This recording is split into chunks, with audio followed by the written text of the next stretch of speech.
welcome to the Intuitively Wild podcast. I'm your host, Rachel Levine. Living intuitively wild is about coming back home to ourselves. Here, we talk about how to live connected to ourselves, others, and nature, and make a commitment to radical authenticity, vulnerability, and acceptance. On this podcast, we delve into a wide range of topics that span the human experience. We peel back the layers and talk about the things that are often not talked about. This is a space for us all to walk and wander this path of life together. Let's dig into our roots and go deep.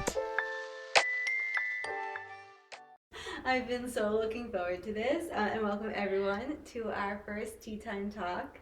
What I was sharing with Julieanne is that I just really want this to be a casual but deep conversation for us all to connect and act like we're together at a little coffee shop and open the space for people to have different kinds of conversations and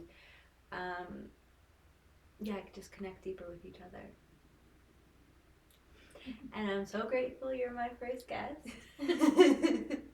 So excited.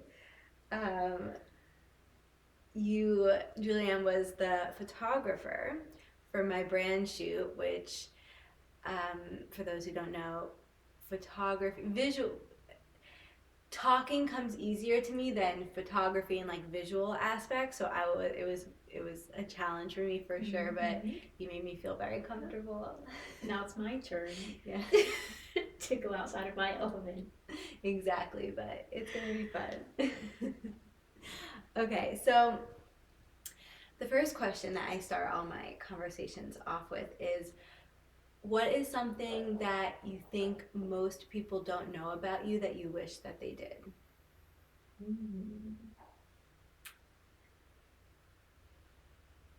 I mean, I think there's a lot that people don't know about me or don't assume about me, but I don't necessarily wish they knew because I'm selective about who I let in. But I think, I guess one maybe surprising or not so surprising thing is I hate having my picture taken. That actually doesn't surprise me. Yeah, I was gonna say surprising, but that actually doesn't surprise me. Yeah, I hate being in front of the camera. I know, honestly, same. I find it like to be torture getting my portraits taken. I hate seeing what I look like in the pictures after. I'm really uncomfortable with it. But I want people to know that because usually when I get on the phone with new clients, the first thing they say to me is, I really don't like having my pictures taken, so I've been putting this off. So I think it's important for people to know that even photographers hate it. Yeah. I actually think a lot of photographers would feel similarly because they like being behind the camera. Yeah, exactly, yeah. Interesting. Wow. Thank you for sharing that. And I actually really relate to you saying there's a lot of things that not many people know, but I don't want them to know because I am a pretty private person. And I get that vibe from you as well. Have you always been that way? No. Really? Yeah, I think, well, as a teenager, we all go through phases of oversharing. Yeah. And we grew up with sharing everything online. So I definitely used to overshare or like trauma dump on friends. I didn't really understand. But I think moving here, I only moved here like 2.5 years ago. And I moved here after a lot of traumatic stuff, like immediately after a bunch of traumatic stuff happened. And I moved here kind of as like a rescue. I need a place to be safe. And I realized when I moved here that I didn't necessarily want people knowing why I moved here yet because I was still going through it. Yeah. And so I actually felt a privilege that I got to go somewhere new where people didn't know all of my drama. And I would meet people for the first time, and sometimes people would say, "Why did you move here?" And I'd be like, "It's pretty." I would just decide, do I feel like telling this person or talking about this thing? Oftentimes I'll even sometimes lie like about my relationships with my parents. One of my parents is deceased, the other I don't have a relationship with, which I'm fine sharing, but sometimes people ask me and I'm like, my parents are all dead. And I just lie. So I think there's safety in deciding who you actually let in. And I learned that from moving here. And now that I've worked through a lot of stuff, I am more comfortable letting people in now that I feel more grounded and know who I am here. But I wanted to privately deal with things before sharing. Yeah, I think there's so much power in that because, well, there's one quote I love that I come back to a lot, which is speak from the scar, not from the wound. I think all of us have different timelines around when we feel like the scar is fully formed and when we're ready to share that. And it's not inauthentic to be private about certain things or to keep certain things hidden. It can create a sense of safety, it can be a sense of self-preservation, and it can also be just staying true to who we are, because that's what feels authentic to us, is to be discerning about who we share what with. Yeah. But with that being said, is there any, and you don't have to share anything at all, but is there any part of that story that you would want to talk about right now? I guess with moving here and why I moved here, and why moving here was so good for me. And it was something that I didn't like sharing when I first got here. So I used to live in Philly, and I'll leave a lot of the story out because we'd be here all day. But basically, a lot of really horrible things were just boom, boom, boom, boom, boom happening in a row. With my health, business, my apartment, just so many things were going wrong. And I was at a point where I was like really hitting burnout, having a rough time, didn't know how to ask for help. It was also towards the end of COVID, and I had gone through COVID by myself. I was living by myself, working by myself. I'd never had anyone to turn to and be like, this is crazy. Yeah, so it just really, I didn't realize how depressed I had gotten and how, as an introvert, I just got way too comfortable being alone all the time. Was just not seeing friends. And in the city it was rough too, because it was a very different experience than somewhere like this. Philly was very depressing and scary during that time. So I was really reaching a point where I didn't know what to do. I was struggling. And I had to evacuate my apartment after an incident I won't get into. I remember you telling me a little bit about that. And then one of my close childhood friends, she reached out to me and she was like, you need to ask for help. And a lot of my friends, it was kind of like an intervention. I had also just had a surgery, so I had a cane, and I was recovering from abdominal surgery. And I was like still climbing ladders and trying to work because I'm a freelancer. I had to pay off my medical bills. And my friends were like, you need to stop. Like, you need to actually heal. Like, you have stitches. So one of my close friends invited me to come live with her for a bit because she and her husband had just moved into a new home. This was in Lancaster. I was from Philly. And she was like, we're just moving into our new home. The top floor is literally empty. It's like an old row home, 3 stories. She was like, there's room for an office, your own space. Like, you can just kind of have a place to heal, stop paying rent, like, get off the hamster wheel, just take a minute. And I just kind of broke down crying. It was like, I really need that. I need that. I've never had that. Like, I've always just been go, go, go, go, go. And haven't really had the opportunity to stop and to think about, what am I doing? Why am I living here? And so I packed up my stuff. We moved out of that apartment. I moved in with my friend. And then within 24 hours, their house burned down. Oh my God. Yeah, we can laugh about it now because everyone's fine. No one was hurt. And now it's been years. And so the house was rebuilt and it's actually better than when they got it. And she got the second bathroom she wanted. So everything's good now. But obviously very traumatic. Yeah. And at the time I was already struggling with a lot of my own stuff, and I'm in therapy, love therapy. Wouldn't have been able to get through all this without my therapist. But the morning before the fire happened, that morning I was sitting in what was now going to be my bedroom and kind of like adjusting to new city, everything changing, leaving my friends.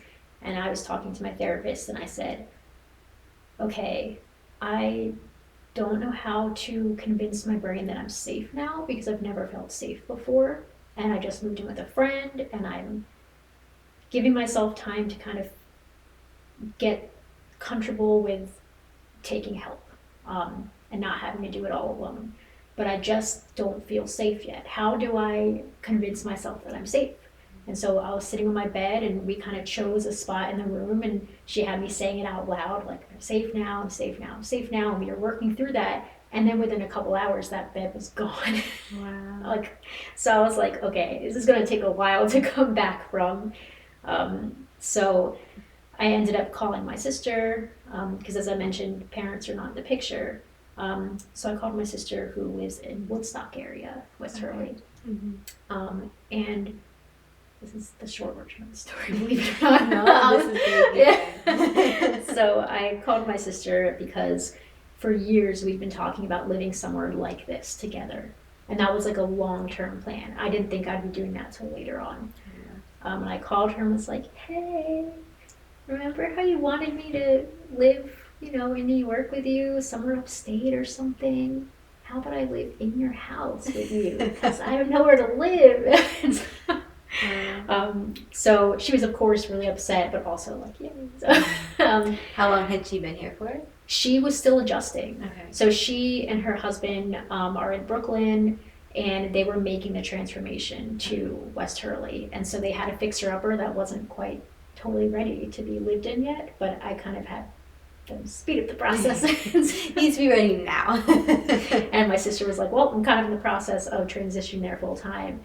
So it ended up being really good timing because my sister was having a hard time leaving her old life. Mm-hmm. I was extremely lost, and the two of us are 7 years apart and had a lot of years to kind of review and go over because we kind of hadn't seen each other much in a long time and had fallen out of it. And we were totally different people at this point, and we didn't know each other as adults. Wow. So I spent a year living with her and her husband, but her husband is still in the city a lot, so it was usually the two of us. And we got to really repair our friendship and, so it was a really great experience. But when I first got here, I was still really traumatized by the fire. And going back to not sharing, I realized with my sister that she and I would go to an event or go to meet her friends or something, and my sister would start the conversation by being like, this is my sister, she's living with me.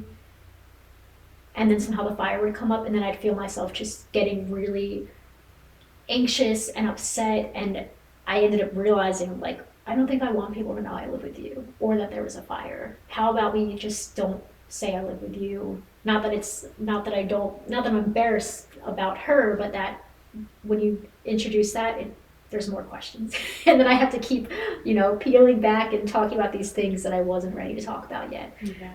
And so she and I had a conversation, and she totally understood. And so we started just saying, oh yeah, I live locally. And then passing on to something else. Yeah. So that was something that was hard when I got here. But now, I've been here 2.5 years, and everything worked out really well. And my business is here. I met someone here, and this is home now. So now I can talk about the fire and be like, ha so funny, so casual.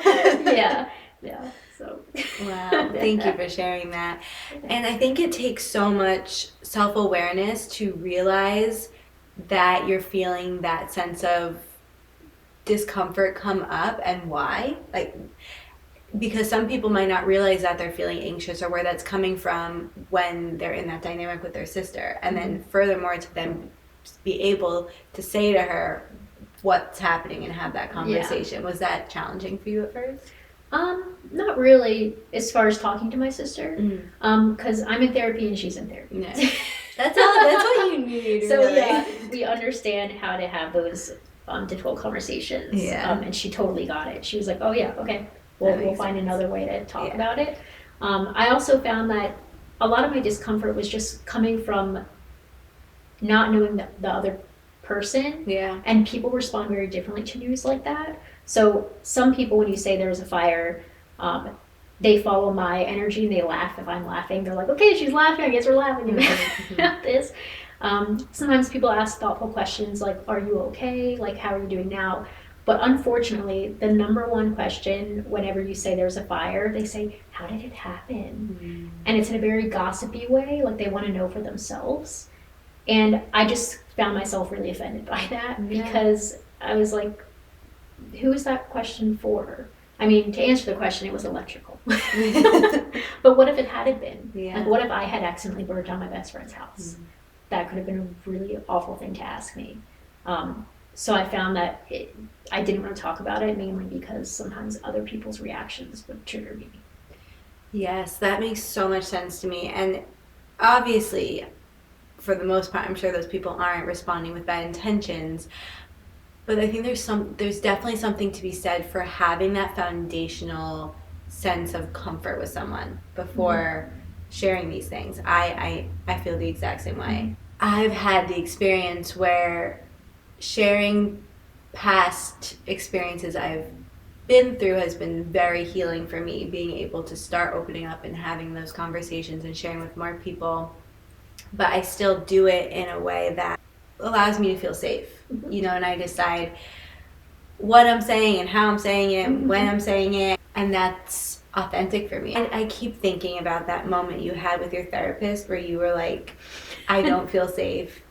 You did that practice with her, and then the fire happened.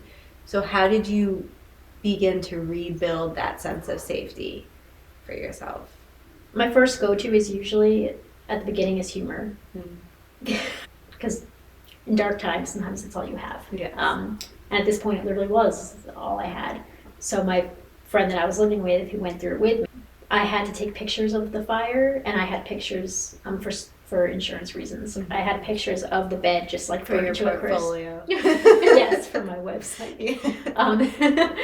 And we scrolled through it, and we were like, I feel safe now.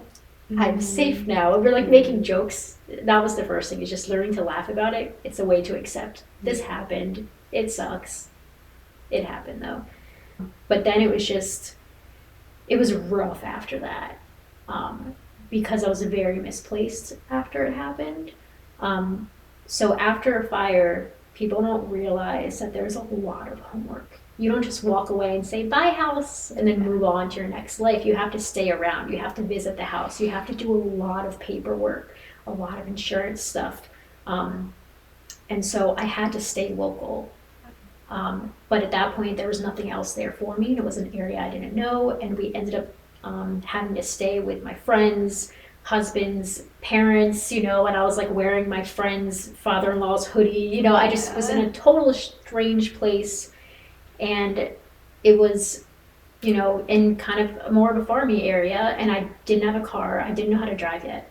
I learned that when I got here. Okay. So I was really just stuck, and it felt like everyone else was able to move on with their lives. Not saying my friends weren't impacted. It was their house. But my version of what happened is they were able to move on. Like, my friend was still a mother, and while she had to move her child somewhere else and take care of him there, the routines were starting to become the same. You know, her life was essentially the same. Her husband got back to work, was just commuting from somewhere different. It felt like everyone else picked up, and I was just kind of stuck there and like, well, now I don't know what to do. My friends aren't here. I don't have a job anymore. I can't work without an address. Like, I just like don't know who I am anymore. And it was really hard, but also kind of necessary. Because it was almost like being away at some kind of like rehab facility or something, where I was just sitting outside in the grass, and all I could do was therapy and journal. I couldn't go anywhere or do anything, or distract myself with work, which is a thing that I do. Yeah. So there was a lot of just angry journaling and thinking, and the biggest thing I realized was, even though I was completely lost and I didn't have my stuff anymore, I felt still closer to where I wanted to get, if that makes sense. It does. No, absolutely. Yeah, like I just let go of all the things because I wasn't happy in Philly, and I felt stuck there and trapped, and I didn't know how to get out. and I had a really cute apartment, and I decorated it really cute, and I was doing all these things to try to make myself feel safe, but I didn't, and I wasn't happy, and letting all of that go kind of felt good. And I realized I'd rather be here and lost without any of my things than back where I used to be with all that stuff. Yeah, no, 100%. And obviously, I would never say to someone who went through something like that, everything happens for a reason. And, there's meaning in this, but it's so impactful to hear you say there was purpose in that for me, and it did hold something for me. Yeah.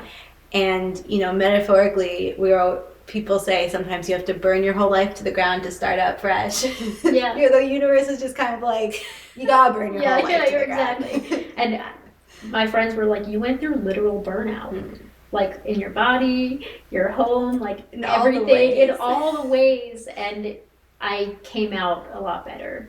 Mm-hmm. And I do feel like there was some kind of universal energy. And I felt lighter, and without all of my things, I felt more free to just like go where the wind takes me. Now I'm over here. Mm-hmm. And even when I got here, I decided to not get my own place, not buy furniture. I wanted to kind of wander for a little bit because it's something that I'm really not comfortable with. I'm a homebody, and I love like interior design, mm-hmm. and I love staying inside and being cozy and never leaving.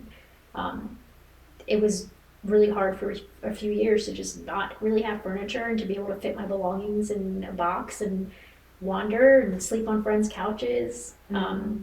And I kind of got to know myself a little bit better. So I think to answer your original question about how I learned to feel safe again, I think it was learning how to feel safe in a different kind of way and learning how to just trust that things would work out. Mm-hmm. Yeah, finding that sense of safety within yourself, mm-hmm. like unattached to anything else, mm-hmm. because no one can take that away from you. Yeah. Do you have practices or rituals that you turn to now to maintain that? Mm. I go through phases. Mm. It's something I struggle with. Mm. I guess I'm not very good at connecting with my body, which is something I've been struggling with for a while. I work through a lot of things in my brain. I can journal, I can think things through, I can create, I play piano, like I draw, I do things creatively to release anything I'm feeling. I'm not so great at listening to my body and stopping and doing things to take care of myself. I really like routine. I have certain podcasts or certain shows, certain music I listen to at certain times of the day.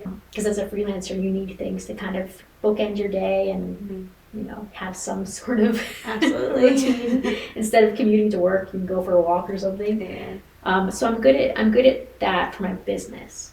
But in terms of my body, I'm really bad at, stopping and doing yoga. Am I breathing? Did I drink water? So that is something that I struggle with a lot. And in my therapy sessions, she will constantly ask me throughout the session, what are you feeling in your body right now? To try to get me to stop and pay attention to my neck and down. Mm-hmm. So I'm still incorporating that into my life. I resonate with so much of what you just said. And they say you teach what you need to learn. Because that's what I work with so many people that I work with, and that's what so much of my business is about. Because I need it, and that's what's saved me time and time again, and that's why I think rituals are so important, and I always distinguish between rituals and routines, because although I'm definitely a routine person, they can be very autopilot mm-hmm. and in the mind, mm-hmm. and rituals force us to connect back to ourselves and bring that intentionality into it. And I'm constantly needing to remind myself, how am I feeling? What is happening in my body? Mm-hmm. And to get out of my head, because I'm very good at intellectualizing my mm-hmm. feelings and my emotions. Yeah. Can I ask you a question? Of course. What do you consider the difference between a routine and a ritual? So it's not always what you're doing necessarily, it's more so how you're doing it. So I think the intention and the presence of what you're doing is a big distinguishing factor. And that's the main thing. Like anything can become a ritual and anything can become a routine. I think the ritual aspect is the check-in of what do I need in this moment and doing it for that purpose and really being there with it. Mm-hmm. There are some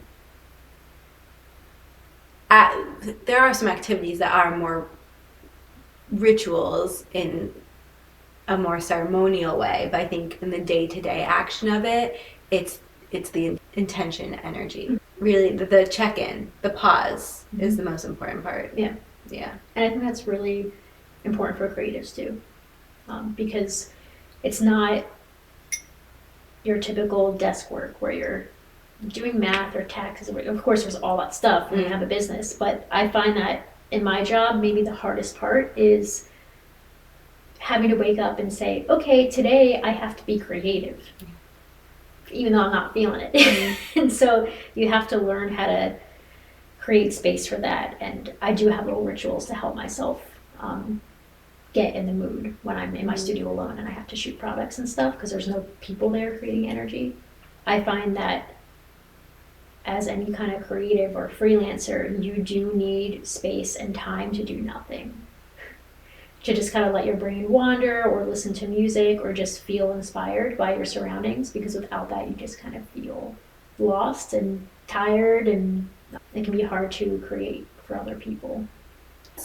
Honestly, I think one of the most important lessons I've learned being an entrepreneur, or one that I'm really settling into recently, is the importance of creating enough free space. And it can be hard for someone who is so motivated, or I like to push myself. I'm all about productivity and getting all the things done. Me too. And having that empty space has been a game changer, and knowing that empty space is just as productive, not that productivity matters, but is just as productive as checking off my to-do list, because I can't actually produce the work that I'm proud of, and that the work, it won't come to me if I don't have the empty space. Right, exactly. That's something that I learned moving here. I find that here people are really good at accepting the slow season and actually thriving and loving it. Like my partner loves winter, and I've always hated it, and I'm actually learning to like it because of him. That's one reason I wanted to move here, wanted to move somewhere that had 4 seasons, is because I need something to force me to slow down, and to force me to have, I talk about this a lot, but to force me to have my own internal winters. And living seasonally has definitely allowed that, versus before I wanted to live somewhere where there were only eternal summers, and I burnt myself out. And as a photographer too, it is nice that light affects your job, because there is quite literally a time when you're like, okay, day's over, sun's gone, it's a wrap. Yeah, truly. So I tend to kind of start to shut down once it gets dark out. I'm not a night owl. Neither. Not even a little. Someone's like, do you want to hang out on a Wednesday at 8 in the middle of winter? I'm like, no.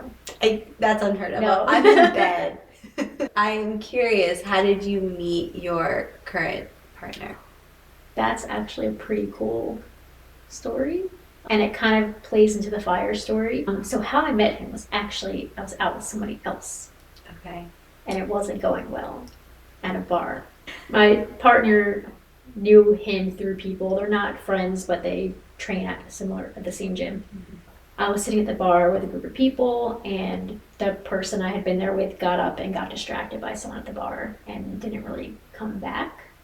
And I was like, hey, I'm here at a bar. I'm brand new in this town. And I was at a point where I'd just gotten here, and I was deciding if I wanted to stay here. And one of the things I was wondering was, what is the dating pool like? So I got on the apps and started figuring that out. My partner, Sage, came walking to the bar, and it's funny looking back at it now because we're both not bar people. Mm-hmm. We've like never gone to a bar together since the meeting. But he was at a bar because he kind of got his arm twisted into going out and being social because he's an introvert too. And the seat next to me was empty, so he just kind of slid in and sat down. And honestly, I was pretty drunk, and I had a lot of fun with him and a few of the people that we were with. And then when the night was over, you know, I left with my original date, who was my ride, and I was like, what was that person's name? Who's that other guy? Yeah, and he's told me his name, but I was drunk. I forgot his name. I didn't even remember, and I didn't think I'd ever see him again.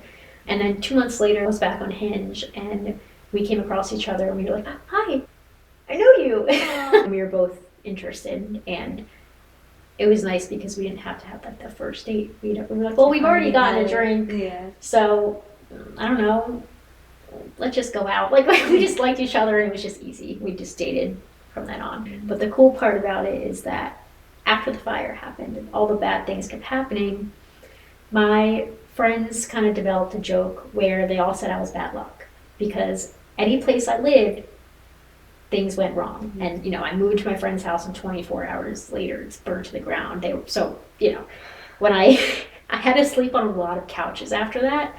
And anytime I stepped foot at a friend's house, they'd be like, hold on, wait. And they would grab sage and start saging me.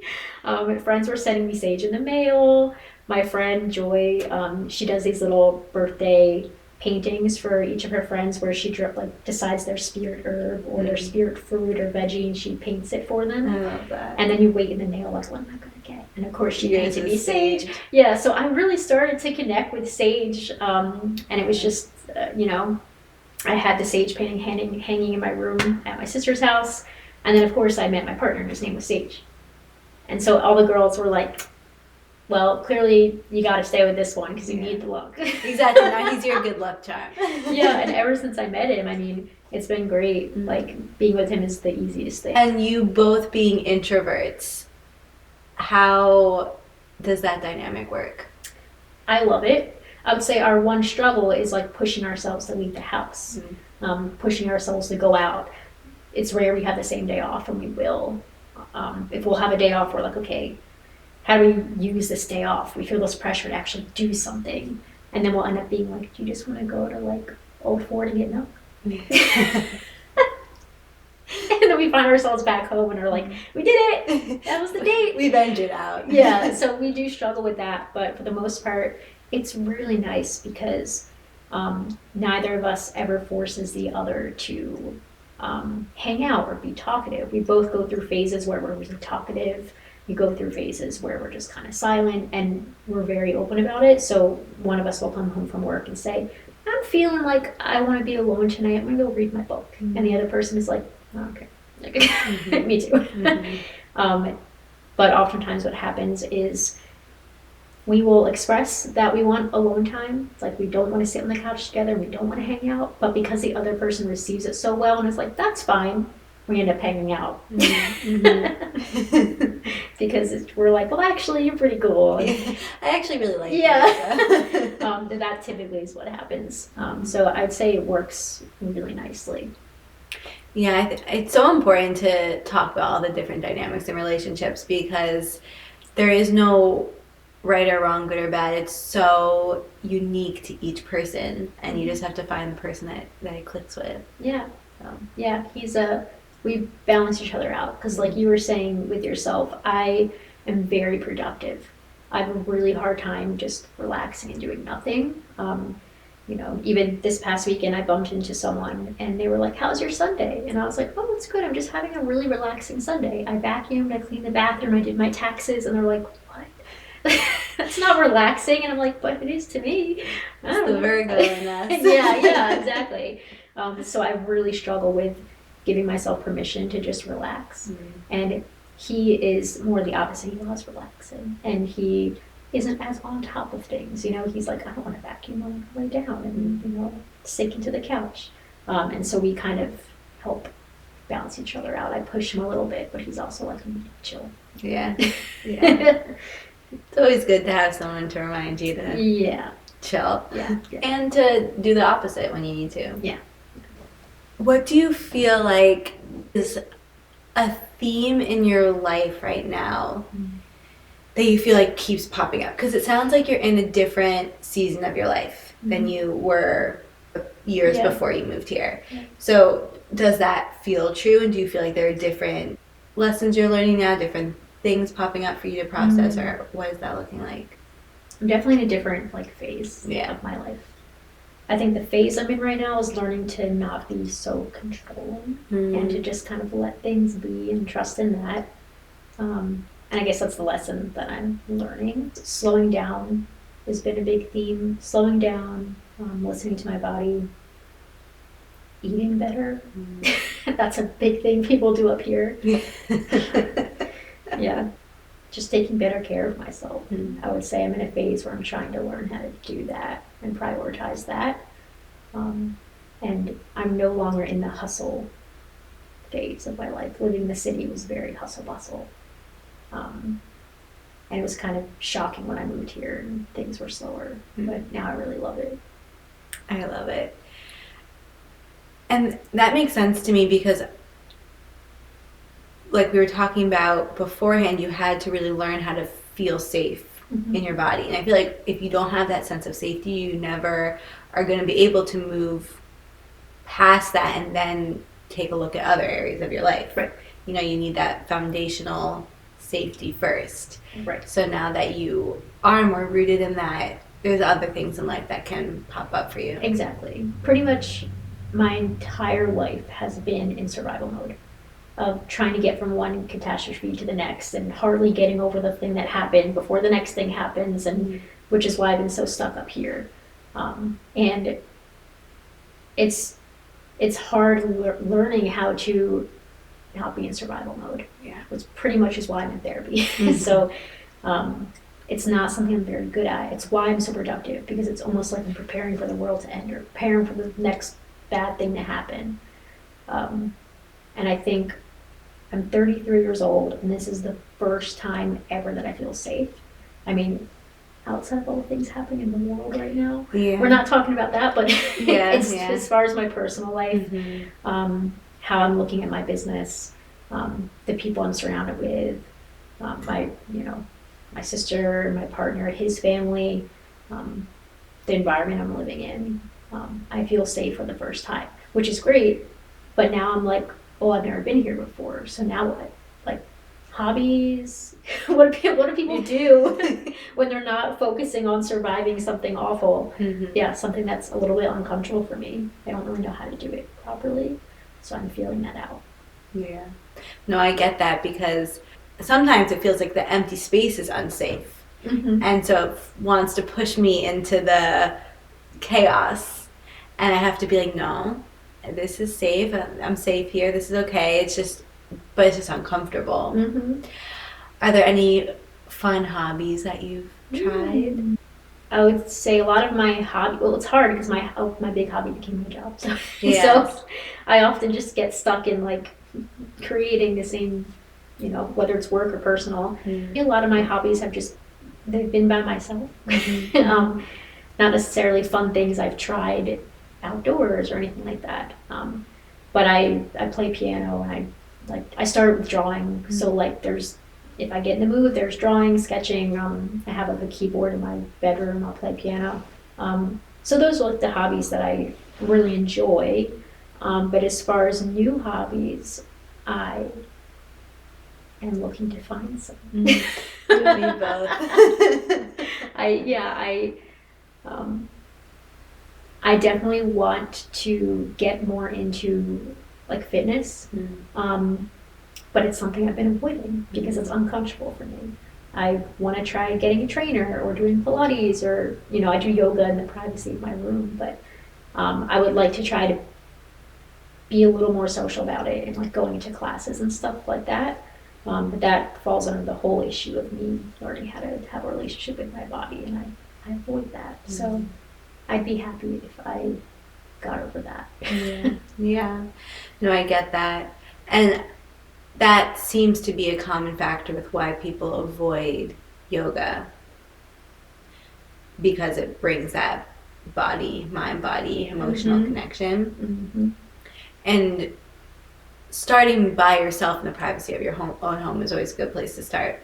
But since you already do that, going to a studio that I really do think that finding the right teacher and environment that you feel safe in, just like we were saying, like finding the places that we feel comfortable being vulnerable in those certain ways. So yeah, I'm very sorry.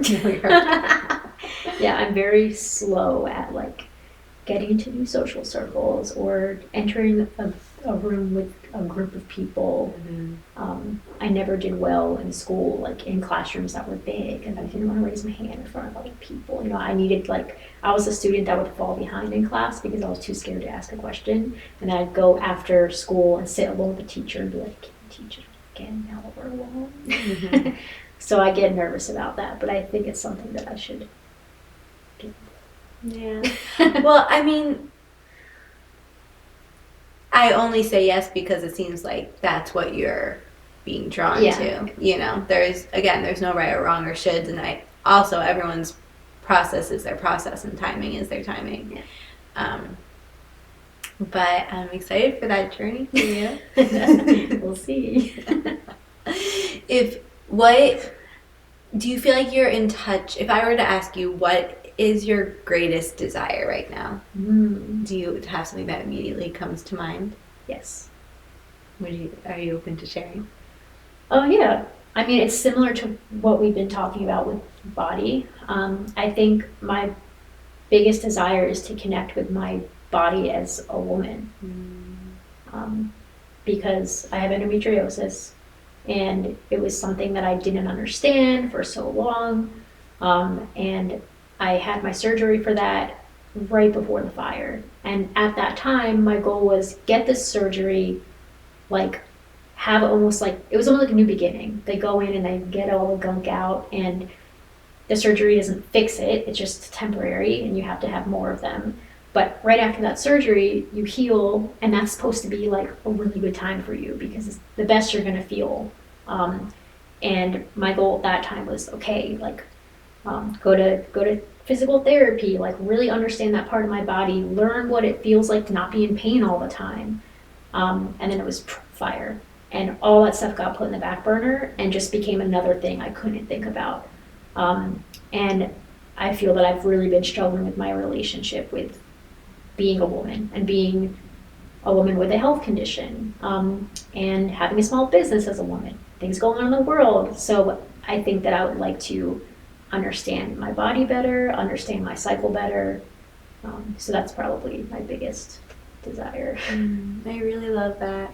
And that's been a journey I've been on as well. Connecting to that feminine energy in all the different forms. It's really a journey, and so many parts of our society impact our ability to connect to that from a very young age. And it really does take the intention to want to work on that, to be able to make change. One thing that helps me do that is tracking the moon cycles. I mean, there are a lot of things, but that for some reason is just the first thing that popped into my head when you started talking about that. Because just like living seasonally, it reminds us that there's all these different phases of us, and our bodies are intertwined with nature, and honoring those seasons and cycles and tuning into how we feel during each one. That's been really helpful for me. Yes, yeah. I think I feel really conflicted right now because right before surgery, I decided to go a few years off birth control completely. And I even had the little thermometer that you took to know all and I was really connected with my cycle, and I could like feel in my body, I'm gonna get my period in 2 days. And it was great, but also I was in so much pain, and on the days I did in my period I couldn't work, and I was like, I can't run my business like this. There was so much going on with my body that naturally it didn't do well without a little bit of help. And so when I had my surgery, I had to kind of make a game day decision of, are you going to get an IUD or not? Because we're going to do it while you're under. And I was like, yes. Mm-hmm. And still something where now years have gone by and this thing is my body and I'm still not sure I want it there. Mm-hmm. But the process of removing it and putting it back in it's really painful, especially when you have these issues. So I'm just kind of like left it there. The good thing is that periods are a lot lighter and not in agony, so I can go day to day actually running my business and living my life. But I don't know my cycles at all anymore. Mm-hmm. They've just been a roller coaster since being on it. And sometimes I get my period multiple times in a month. Sometimes I don't get it for 2 months, and there's no cycle anymore. And it's just something that can happen with like your period getting less and less with the IUD. And so I found that really disruptive. And I have like the cycle apps on my phone, and it can't even figure it out. It doesn't even alert me when it doesn't know. Yeah. And that's been really hard because I do have to be very intuitive. I do have to listen to my body and be like, okay, why am I crying right now? Did something actually happen, or am I just feeling emotional? What is going on? Why am I nauseous? Why am I not hungry? Why am I insecure about the interaction I just had? And I have to learn how to feel it and be like, okay, I think it's coming again. And I have to express that to my partner, and he always knows. It's like, I can tell. Yeah, so I've been finding that roller coaster is really not fun, and been making it hard for me to connect with my body. But at the same time, I'm so scared to lose that right now. So I think that's been really challenging. It's not natural. Yeah. Well, I think it's okay to wait until you have more clarity around how you want to change that situation. I mean, I've also struggled with irregular period for different reasons, and so I've had that similar situation where I'm like, why am I feeling this way? What is happening? What is my body telling me? And I think that also can force me to be even more in tune with my body, because I do have to have those pauses, and I do have to have those conversations with myself and kind of process, okay, why am I feeling this way? What is being communicated to me? And I can also, again, sometimes turn to the moon cycles, even when I don't, even say like on the full moon, I'm not bleeding, but I know that it might be, or the new moon, like it might be a time where I feel more inwards, and so kind of using that as a fake cycle tracker when it's not, when my period is kind of all over the place, can be helpful. Yeah, but I have felt frustrated with my body sometimes when it's not doing, when I can't control it. Yeah, it's the lack of control and the lack of certainty. Yes. It's so frustrating. Yeah, but I guess maybe that's part of our lesson. Learning to just let go. It is what it is. It is what it is. Yeah. And that kind of a shift in topic, but you mentioned being a business owner, which, something that we can both connect on. And that has been such a lesson in no control and no certainty. And you would think that you might be able to have more control because you own your own business, which I guess like in some areas of it, yes, but overall, no. So how do you manage that, and what made you decide to own your own business?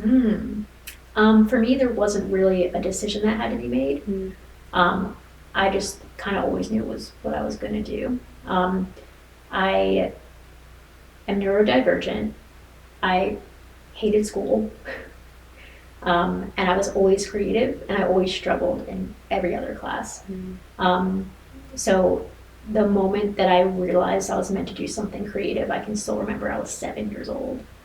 I was in elementary school art class, and I remember we went into class, and the teacher was like, today we're going to draw these little masks, and she held up these weird faces, mask things, and put them on the blackboard. And I remember looking around the room at the other kids, and the other kids kind of just started drawing what they know. And that's normal for a 7-year-old. You're like, okay, I'm drawing a face. Eye, mouth, circle, you know? Yeah. And I just didn't look at it that way. I looked at it and I just saw the shapes and the colors, the patterns, and I just started sketching, like, from the corner. And I just knew how to draw. And I remember looking around and being like, hey, this is the one class where they all look dumb. I was like, you guys aren't doing it right. I know how to do this. And so I was like, okay, this is where I feel good. This is where I feel safe. And that always became, all throughout middle school, high school, the art room became just my safe space. I love the smells, the sounds, being around all the kids, mostly introverts. I never went to, like, the football games. You'd find me, like, in the art room crying and drawing or something in my feels. So it wasn't really a decision of, am I going to be a creative or have a business? It was more of, how am I going to do it? How am I going to make it happen? And as I got older, I fell into photography, and then I went to school for it. And then again, I graduated and I didn't have time to make a decision. I think after college, a lot of kids go home, and which is great, like getting to go home and really think about, okay, why did I get this degree? Is this what I want to do? Do I need to go out in the world for a bit? When you graduate and you don't have a place to go, you just have to jump into the world. And so I graduated and immediately needed to get a job and figure out, how do I make this work? Because let's be real, I went to art school and it's hard to get a job with that, especially darkroom. What am I going to do with darkroom, like, skills? A lot of things.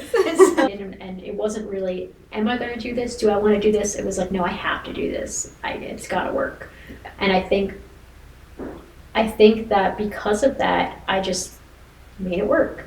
But I have a lot of friends that I went to school with, and after art school, they had time to talk themselves out of it and do something safer, which is fine. Like, but they did something safer or more financially smart. But I just was like, this is what I'm meant to do. It's what I'm good at. And I just need to figure out how to make it work. And I still feel that way now. I'm still just making it work. It's such a gift to have that.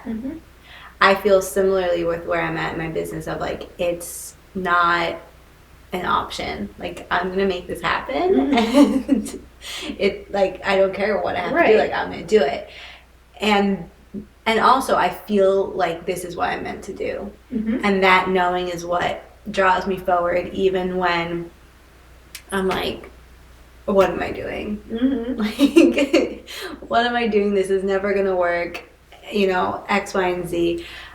There is still that quiet voice inside me of, like, no, you have to do this, and this is what you're meant to do. Oh yeah, and you're gonna have ups and downs. I have days where I cry and I'm like, what am I doing? This is so stupid. I should just get something more secure. At least once a week. Oh yeah, like, I have those days still. But then there are other days when I'm like, no, I'll have a really great session. I felt it after our session together. I was like, right, this is why I'm doing this. Because it's such a specific little niche that I managed to find that is perfect for me. There are so many things I'm not good at. And somehow I found the one career where all of my good and bad, like, all of my qualities come together to make me perfect for this job. So it definitely feels like what I'm supposed to be doing.